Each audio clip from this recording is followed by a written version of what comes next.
इतिहास में ये भी दर्ज होगा कि बहुत बड़ा आयोजन हुआ।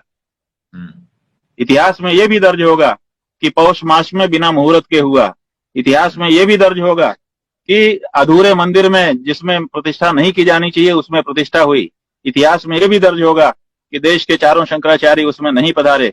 इतिहास में ये भी दर्ज होगा कि सनातन धर्म की वहां पर घोर उपेक्षा की गई। इतिहास में ये भी दर्ज हो गया कि एक जिम्मेदारी वाले पद पर बैठाए गए व्यक्ति के द्वारा शंकराचार्यों का अपमान कराया गया। इतिहास में यह भी दर्ज होगा कि भारतीय जनता पार्टी के द्वारा मनोनीत किसी पदाधिकारी के द्वारा हिंदू समाज में फूट डालने वाले बयान दिए गए। ये सब दर्ज होगा। केवल एक चीज इतिहास में दर्ज नहीं होती है, सब कुछ साथ में दर्ज होता है। चारों शंकराचार्य वहां पर नहीं जा रहे हैं। नमस्कार दोस्तों, नरेंद्र मोदी 22 जनवरी को अधूरे राम मंदिर का उद्घाटन करने जा रहे हैं। जिस देश में, जिस सनातन धर्म में खंडित मूर्ति तक मंदिर में नहीं रखी जाती है, जिस देश में, जिस धर्म में अधूरे बने घर में गृह प्रवेश तक नहीं होता है, वहां मोदी जी अधूरे अधबने मंदिर का उद्घाटन करने जा रहे हैं। और सिर्फ उद्घाटन ही नहीं, भगवान राम की मूर्ति की प्राण प्रतिष्ठा करने जा रहे हैं। आखिर मोदी को किस बात की इतनी जल्दी है कि मंदिर बन जाने का भी इंतजार नहीं किया जा रहा है? राजा को मंदिर के उद्घाटन में किस बात की जल्दी है कि अधूरे मंदिर का उद्घाटन करने के लिए जा रहे हैं? किस बात की इतनी जल्दी है कि मोदी रामनवमी तक के लिए भी नहीं रुक पा रहे हैं? देखिए, 17 अप्रैल को रामनवमी है। किस बात की इतनी जल्दी है कि मोदी 17 अप्रैल तक का भी सब्र नहीं रख पा रहे? जब इतनी अधीरता है, जब इतनी जल्दी है, जब इतना उतावलापन है, जब इतना भी सब्र नहीं है, तो फिर दाल में कुछ तो काला है। दाल में काला ये है दोस्तों कि देश में अप्रैल महीने में चुनाव होने हैं और फरवरी के आखिर तक लग जाएगी आचार संहिता। जी हाँ, और आचार संहिता लग जाने के बाद कोई राजनीतिक व्यक्ति, मंदिर तो बहुत दूर की बात है, मंदिर छोड़ दीजिए, सड़क तक का भी उद्घाटन नहीं कर पाएंगे। और मोदी जी इसीलिए बेचैन हैं।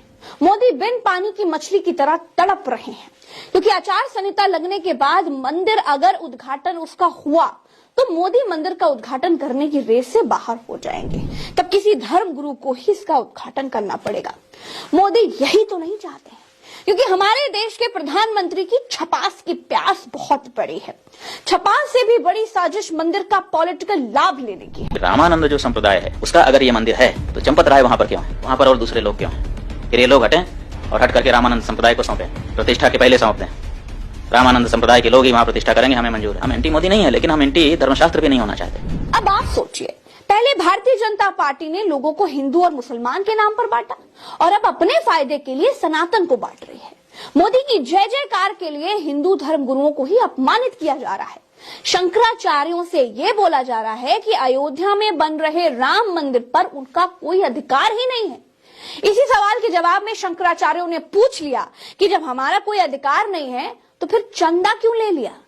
तब भी कहते हैं कि हम आपसे चंदा नहीं लेंगे। चंदा ले रहे थे उस समय क्यों नहीं ये घोषित किया कि रामानंद संप्रदाय का मंदिर है, रामानंद संप्रदाय के लोग देते? उस समय तो आपने पूरे देश के सनातन धर्मियों से लिया, उस समय हम लोगों से भी चंदा लिया। जब शंकराचार्य जी का मंदिर नहीं है तो शंकराचार्य से चंदा क्यों स्वीकार किया आपने? मोदी को इसी बात की जल्दी है कि अधूरे मंदिर में भगवान राम की प्राण प्रतिष्ठा करने जा रहे हैं।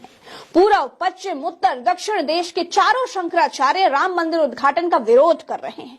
गोवर्धन पीठ के मतलब पूर्वी भारत के शंकराचार्य स्वामी निश्चलानंद कहते हैं कि मोदी राम मंदिर का उद्घाटन करेंगे, प्राण प्रतिष्ठा करेंगे, तो क्या मैं वहां पर ताली बजाऊंगा? जोशी मठ से उत्तर भारत के शंकराचार्य अविमुक्तेश्वरानंद कहते हैं कि अगर राम मंदिर से हमें दूर रखा जा रहा है तो फिर हमसे चंदा क्यों लिया गया? हम मंदिर उद्घाटन में नहीं जाएंगे। दक्षिण भारत के शंकराचार्य भारतीय कृष्ण भी अयोध्या नहीं जाएंगे। गलत समय पर और गलत व्यक्ति के हाथों हो रहे राम मंदिर उद्घाटन कार्यक्रम का ये सब विरोध कर रहे हैं। पश्चिम भारत से भी द्वारका पीठ के शंकराचार्य सदानंद महाराज भी मोदी के हाथों होने जा रहे राम मंदिर के उद्घाटन का बहिष्कार कर रहे हैं। तो कुल मिलाकर दोस्तों, चारों शंकराचार्य राम मंदिर का गलत समय पर और गलत व्यक्ति के हाथों उद्घाटन होने का विरोध कर रहे हैं, लेकिन मोदी को इससे कोई फर्क नहीं पड़ता। भारतीय जनता पार्टी को राम मंदिर से वोट चाहिए।